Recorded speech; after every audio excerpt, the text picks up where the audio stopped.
হিজরতের সময় বায়াত গ্রহণ করার নেপথ্যে আল্লাহর হাবিবের কাছে এক লোক গিয়ে বললেন, ইয়া রাসূলুল্লাহ, আমরা আপনার কাছে বায়াত হব, আমি আপনার কাছে বায়াত হব। রাসূল বললেন, তোমার মাকে কাঁদিয়ে এসেছো আমার কাছে বায়াত হতে, যাও বাড়ির মধ্যে ফিরে যাও, তোমার মাকে আগে, তোমার মায়ের জবান আগে হাসি ফুটাও, তাইলে আমাকে হাসি হাসি অবস্থায় পাবে। কথাগুলো অনেক কঠিন, এটা বোঝানো যাবে না। আপনি নবীর প্রেমে দিবানা, কিন্তু আপনি মা বাপকে কষ্ট দেন। আপনি নবীর প্রেমে দিবানা, নামাজের টাইমে ক্যারাম বোর্ড খেলেন। নবীর প্রেমে দেবানা, আপনি তিন রাস্তার মোড়ে বসে তাস খেলেন। এইভাবে যদি আপনি চলতে থাকেন, আল্লাহর হাবিব খুশি হওয়ার চাইতে বেজার হবেন বেশি। বুঝতে পেরেছেন? এই জন্য আপনাকে পরিপূর্ণ উদখুলু ফিস সিলমি কাফা, আপনাকে ইসলামের মধ্যে পরিপূর্ণভাবে প্রবেশ করতে হবে। কেন? লাকাদ কানা লাকুম ফি রাসূলিল্লাহি উসওয়াতুন হাসানা, রাসূলুল্লাহর মধ্যে রয়েছে আপনার আমার চলার পথের উত্তম নীতিমালা। কথা বলেন ঠিক না বেঠিক? তাই তো আয়েশা সিদ্দিকা রাদিয়াল্লাহু তাআলা আনহাকে প্রশ্ন করা হয়েছিল, এ আয়েশা, আপনি তো রাসূলুল্লাহর সঙ্গে ঘর সংসার করেছেন, আপনি বলুন রাসূল দেখতে কেমন? আয়েশা সিদ্দিকা উত্তর দিলেন, রাসূল দেখতে কেমন শুনতে চাও? দুইটা উপমা দেব। এক, রাসূল যখন হাসি দিতেন, সানাইওয়ালিয়ার দুইটা দন্ত মুবারক থেকে নূর বের হতো, সেই নূরের আলোতে আকাশের চাঁদের আলো হার মেনে যেত। আমার ভাবারা, আয়েশা সিদ্দিকাকে প্রশ্ন করা হলো, রাসূল পাকের চরিত্র কেমন ছিল? আয়েশা সিদ্দিকা বলেন, রাসূল পাকের চরিত্রটা ছিল এমন, গোটা কোরআন শরীফটাই রাসূলুল্লাহর চরিত্র। কেন কোরআনের কথা বললেন? কোরআনের যেমন একটা জেরের সমস্যা নাই, একটা অক্ষরের মধ্যে কোনো ত্রুটি নাই, একটা জের জবরের ত্রুটি নাই।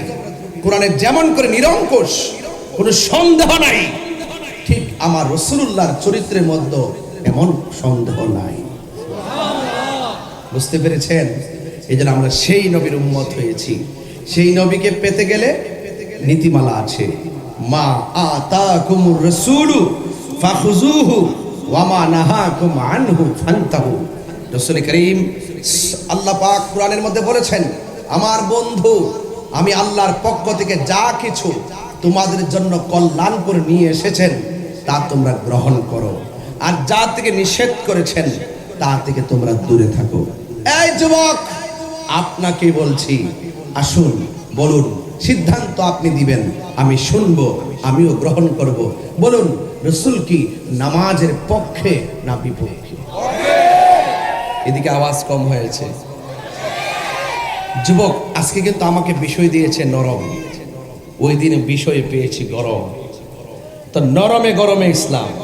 কখনো কথা হবে উমরের ভাষায়, কখনো কথা হবে আবু বকরের ভাষায়। দুইটাই ইসলাম। সিদ্দিক আকবর বলছে, রাখো রাখো, নবীজিকে গালি দিয়েছে, হেদায়েতের দোয়া করো। আর উমর বলছে, নবীকে গালি দিয়েছে, তার সাহসটা কত, তলোয়ার বের করে কল্লা ফেলে দাও। মান সাব্বানা বিজ্ঞান ফাকতুলহু, যে নবীকে গালি দিবে তার গর্দান উড়াইয়া দিতে হবে। ঠিক কি না বলেন?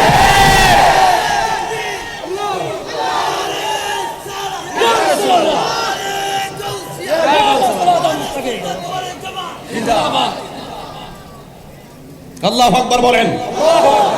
এটাও ইসলাম, ওইটাও ইসলাম। ইসলাম যেখানে যা প্রয়োজন তাই করতে হবে। কথা বলেন ঠিক না ঠিক?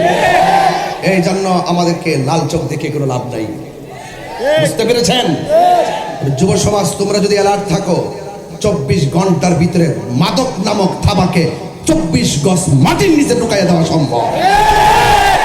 তোমরা যদি রাজি থাকো, তোমরা যদি মানবিক যুদ্ধ হও, এই দেশে সুষম বন্টন নীতির আলোকে যদি যাকাতের টাকাগুলো বোয়ালখালীর ঘরে ঘরে পৌঁছায় দেওয়া হয়, এই বোয়ালখালী একটা গরিবও থাকবে না। কথা বলেন।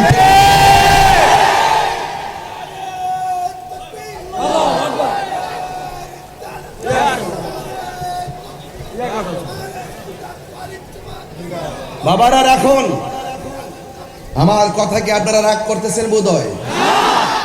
আমি কি নরম কথা বলতেছি? আমি আপনাকে কঠিন ভাষায় কথা বলছি, আমি না, আল্লাহর বিধান বলছি। আল্লাহর যে বিধান বলছে যা কল্যাণকর তা তোমরা গ্রহণ করো। বলুন, আমার নবী কি নামাজের পক্ষে না বিপক্ষে? আমার নবী কি মাদকের পক্ষে না বিপক্ষে? রাস্তা কয়টা? বলে রাস্তা কয়টা? এইদিকে বলেন পক্ষে, এদিকে বলেন বিপক্ষে। তাহলে সমীকরণ কি? এটা জান্নাতের পথ, এটা জাহান্নামের পথ। এখন সিদ্ধান্ত আপনি নেবেন। এ তরুণ, তোমার বিবেককে জাগ্রত করো, তোমার বিবেককে জাগ্রত করো। আগুন দিলে যদি আগুনে হাত দিলে হাত পুড়ে, তোমার বিবেক তোমাকে বলে দিল। পানির মধ্যে হাত দিলে হাত ভিজে, বিবেক তোমাকে বলে দিল। তাহলে ভালো কাজ করলে তুমি জান্নাতে যাবে, এটা তোমার বিবেককে বলতে হবে। মন্দ কাজ করলে জাহান্নামে যাবে, সেটা তোমার বিবেক বলতে হবে। তবেই তুমি মানুষ। কথা বলেন ঠিক কিনা বলেন? মানুষ সৃষ্টির শ্রেষ্ঠ, আমার মানুষ পশুর চাইতে আরো নিকৃষ্ট। আমরা কি নিকৃষ্ট না শ্রেষ্ঠ? আসুন আরেকটু সামনে যাই। ইন্নাদ-দীনা ইনদাল্লাহিল ইসলাম, একমাত্র আল্লাহর কাছে মনোনীত ধর্মের নাম ইসলাম। আজকে একজন হিন্দু আমাকে ফোন দিয়েছিল, ওয়াজ মনে হয় শুনেছে, কোথায় থেকে নাম্বার নিয়েছে, বলছে হুজুর আপনার ওয়াজ অনেক ভালো লাগে। আমি বললাম হ্যাঁ ঠিক আছে, আপনাকে আশীর্বাদ, ভালো থাকুন, মিলেমিশে থাকুন, দেশটা আপনি আমি সবার। ঠিক কিনা বলেন? রাসূল বলছেন অন্য ধর্মের মানুষের প্রতি বিষোদ্গার করা যাবে না। সে তারটা পালন করবে, আপনি আপনারটা পালন করবেন। কথা কি ক্লিয়ার? এই জন্য বলছি শুধু ইসলাম মুসলমান হলে চলবে না, মুসলমানের কর্ম পদ্ধতি হতে হবে মানবিক। একটা লোক আমার কথা শুনে না, ওয়াজ করতেছি, সে মানে না, তাকে কি ব্যত্রা কাক্কার মানাইতে পারবো? বলছে তুমি দিনের দাওয়াতগুলো পৌঁছে দাও, তোমার দায়িত্ব পৌঁছে দেওয়া। জবান খুলে বলেন হেদায়েতের মালিক কে? আল্লাহ। আর বর্গে হেদায়েতের মালিক কে? এরপর যদি লাইনে না আসে, ওই যে খাতামাল্লাহু আলা কুলুবিহিম, আল্লাহ যার কলবে মোহর মেরে দিয়েছে, আপনি তাকে যতই বোঝান, কুকুরের লেজ বুঝেন? কুকুরের লেজকে চলে যাচ্ছেন, আচ্ছা আচ্ছা যান না, অনেক কষ্ট করছে, আমি আগেই আপনাকে ইয়ে করে রাখছি। কুকুর চিনেন আপনারা? কুকুরের লেজকে আপনি দেখবেন, যতই দেখবেন পাথর দিয়ে লেজের ভিতরে বান দিয়ে 1 মাস শোয়ায় রাখেন, 1 মাস পরে লেজ ছেড়ে দিবেন, দেখবেন আবার গোড়ায়া বাঁকা হয়ে গেছে। কিছু লোক আছে, যদি আপনি আপনার হেদায়েত যদি না থাকে, আমি একদিন ওয়াজ করে আপনাকে হেদায়েত করতে পারবো। এই জন্য আমার ভাইয়েরা, আজকের ওয়াজ ইয়া আইয়ুহাল্লাযিনা আমানু দুখুলু ফিস সিলমি কাফা, হে ঈমানদারগণ, তোমরা ইসলামের মধ্যে পরিপূর্ণভাবে প্রবেশ করো। তোমরা ইসলামের মধ্যে পরিপূর্ণভাবে প্রবেশ করো। এখন অর্ধেক মানবেন, অর্ধেক মানবেন না, চলবে? এই জন্য বলবেন ইবাদত পাওয়ার মালিক কে?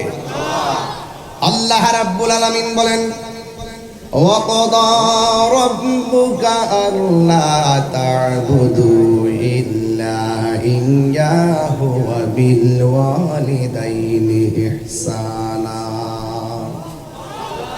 আল্লাহ রাব্বুল আলামিন বলেন তোমাদের উপরে ইবাদত করাকে আবশ্যক করে দেওয়া হয়েছে। ও আমার বোয়ালখালীর বাবা, জবানটা খুলে বলো সেজদা বাবার মালিক কে? আর বড় করে বলি কে? আল্লাহ বলছেন তোমাদের উপরে ইবাদত করাকে আবশ্যক করে দেওয়া হয়েছে।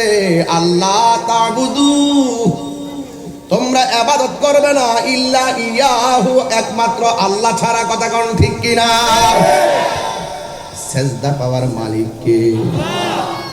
ইবাদত পাওয়ার মালিক কে? এই জন্য যুবক, আমার নবী যখন ঈদে মিলাদুন নবীর চাঁদে 12 রবিউল আউয়াল যখন তিনি দুনিয়াতে যেমন তাশরীফ এনেছেন, তিনি দুনিয়া থেকে মহান রবের দিদারে চলে গিয়েছেন। যাওয়ার সময় আয়েশা সিদ্দিকা রাদিয়াল্লাহু তাআলা আনহা কে ডাক দিয়ে আয়েশা, সালাত সালাত সালাত, নামাজ নামাজ নামাজ। কয়বার বলছেন? আরে কোন কয়বার? আমার নবী ডাক দিয়ে আয়েশা, ও আয়েশা, মিসওয়াকটা আমাকে দাও। আয়েশা সিদ্দিকা মিসওয়াকটা হাতের মধ্যে নিয়ে সুন্দর করে মিসওয়াকটা দেখলেন, একদম শক্ত শক্ত দেখা যায়। এবার শক্ত শক্ত মিসওয়াকটা আয়েশা সিদ্দিকা নিজে দাঁত দিয়ে নরম করতে গেলেন। নরম করতে যাইয়া মিসওয়াকের গুড়ার মধ্যে কিছু নবী পাকের থুতু মুবারক লেগে আছে। আয়েশা সিদ্দিকা ডাক দিয়া কয়, জগৎবাসীরারি,